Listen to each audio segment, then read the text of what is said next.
Hey, in this short lecture from Chapter 3 in your textbook, we're going to talk about impression management.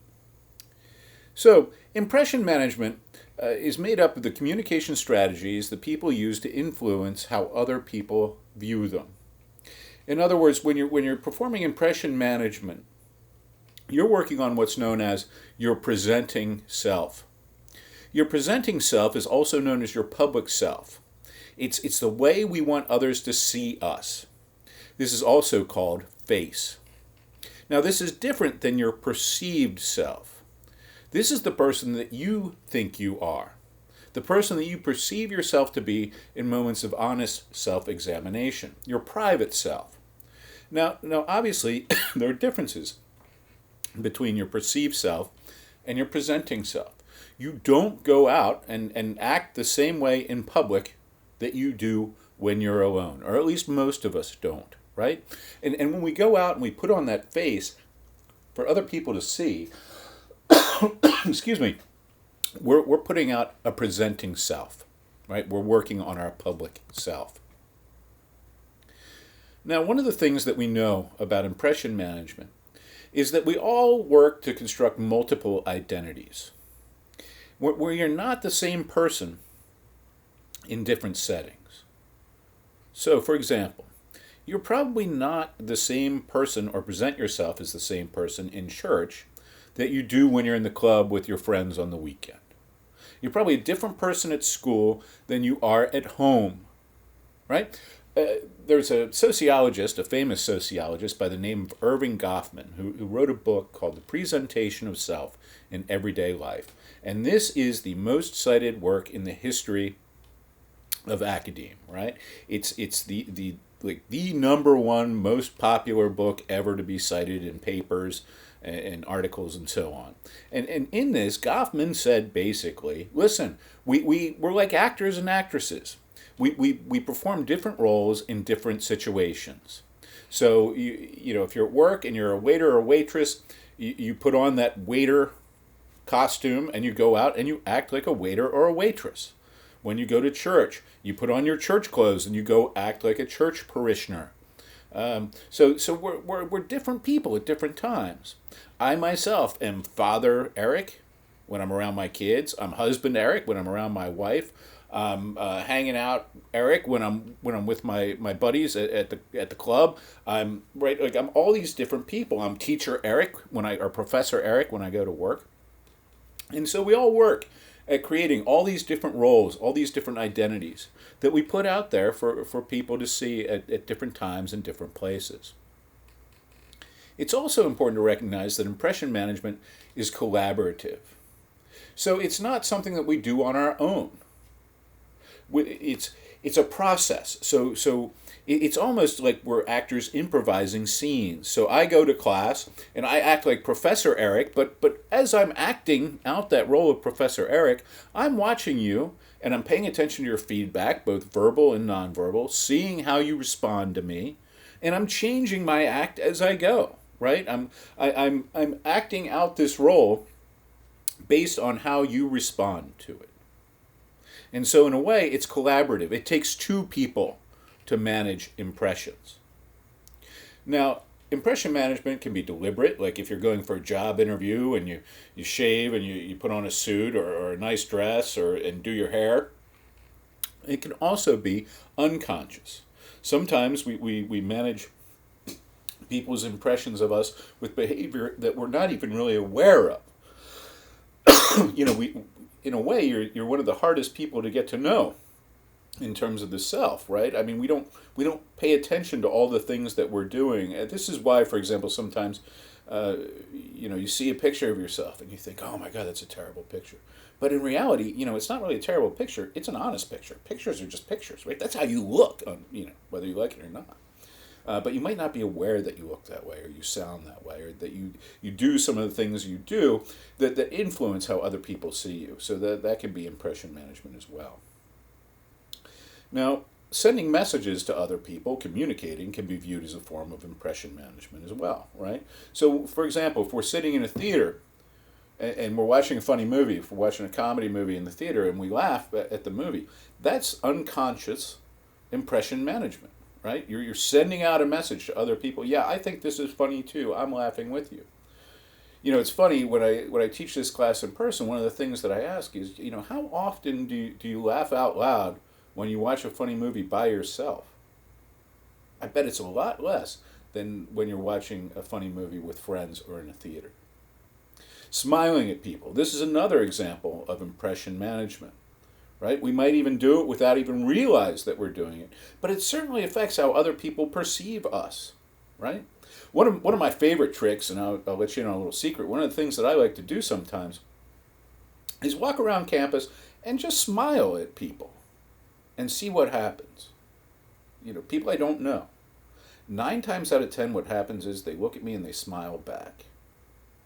And when they do that, I feel as if I've won a little bit of a game, right? Like I controlled their behavior, which is kind of sick in a way, but it's also really rewarding. And it's nice just to see other people smile too. Try it sometime. Walk around and see how you can manage people's impressions of you with something as simple as a smile.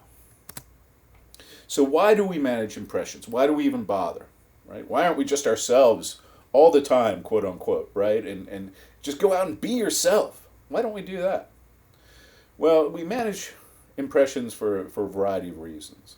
To start and manage relationships, right? I mean, if we want to strike up a friendship or a romantic kind of relationship with someone, we're concerned with how we come off and how we appear. Once that relationship is established, we still try and manage that relationship through impression management, right? We treat people in a certain way so that they'll perceive us in a certain way. Sometimes we manage our impression just to gain the compliance of others, to get them to agree with what we want. So when I interview for a job, I put on a suit jacket and a tie and shave and look spiffy so that I get that job, so that they say yes.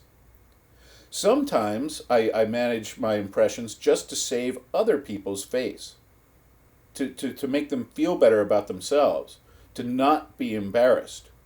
I'm sure you've been in situations where people have done weird or dumb things or inappropriate things, and you haven't said anything because you didn't want to embarrass them. That's saving another person's face, and that's a form of impression management.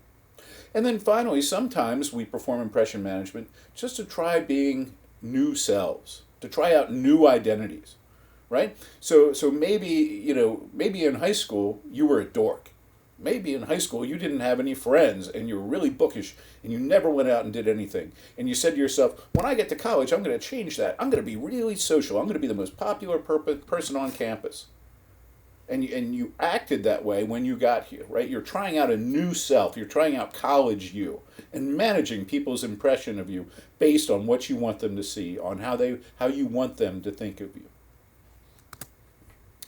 So, face to face, when we're in person, we manage impressions in 3 ways. The first one is through our manner, which is sort of the combined effect of our words and our body language, our words and our nonverbal actions. We also manage impressions with appearance, right? Our clothes, our accessories, the personal items that help to shape our image. So, for example, the policeman's uniform is all about impression management. You look at a policeman with their gun and their shiny belt and their hat and their mirrored sunglasses, and the whole idea is that you're supposed to have the impression of authority, that you're supposed to respect them and what they say goes, right? Not that they're just another person like you or me. When you go to court, it's the same thing with the judge, right? The judge sits up high in a fancy chair wearing these fancy robes. And the whole idea is that he's trying to manage his impression, right, through his style of dress. So again, with appearance, the doctor's lab coat, that's another perfect example, right? You go into the doctor, and I hate to break it to you, but the doctor is just a person like you and me. But they walk in with that lab coat and that stethoscope, and all of a sudden you're like, oh, well, Christ, they must know what they're talking about, because look at him, he's wearing a lab coat. And you let them do all kinds of crazy things to you, right? Turn your head and cough. I mean, the whole idea that you'll let a doctor do things to you that would be, sexual assault in any other circumstance is probably based on the damn lab coat, right? So, again, that kind of impression management gives us the impression of authority and competency and lets us know, hey, this person knows what they're doing, or at least gives us the impression that they know what they're doing. Then finally, our settings. Where we are, the rooms that we're in, the environments that we locate ourselves in, these physical items that surround us influence how other people look at us. So examples of this can be the car that you drive, the artwork that's hanging up in your dorm room or your apartment, the kind of music that you choose to listen to. All these things around you that you surround yourself with influence how other people make sense of you, how they perceive you as a person. Now, online impression management is a little different because it gives us a better opportunity to manage impressions. Because online communication is usually asynchronous, meaning that it doesn't happen in real time, because we're usually sending texts or emails or making social media posts, we can work on that image till it's just right before we send out the messages that we want to impart to other people. So again, an example that I've used before, when you take a selfie and you post it on Instagram, for example, you don't just hold up the phone, snap one picture, and then send it, do you? You take about 400 pictures, then you go through, you pick the best one, then you Photoshop it a little bit, maybe take off some pimples, drop a couple pounds, right? Make yourself taller, I don't know. But the bottom line is you work on it until you look good, and then you post it. So this kind of online communication is leaner than what we get in face-to-face because it doesn't have all the nonverbal cues. You don't get the kind of facial expressions and body language that you normally get, and we can work on it as much as we want before we send it out into the world. Now, of course, this can lead to deception. So things like catfishing, where we intentionally mislead people about our identities. And we know, for example, that on dating sites, 86% of people misrepresent their level of attractiveness. Interestingly, by the way, men and women lie about different things on dating sites. So women lie about their weight. Men lie about their height. This is almost universal. Again, 86% of people lie about themselves on dating sites. Because again, they're trying to manage the impressions that they make with others. Now, one thing I should point out is that impression management isn't necessarily dishonest. As I've already suggested, we all have a cast of characters, a whole bunch of different roles that we play when we go out in public, right? So just because you act differently at church than you do at the club with your friends doesn't mean that either of these roles that you play are dishonest or inauthentic. It just means that you act different ways in different situations. And so, as a result, being a competent communicator, being a good communicator, just means picking the best face for the situation.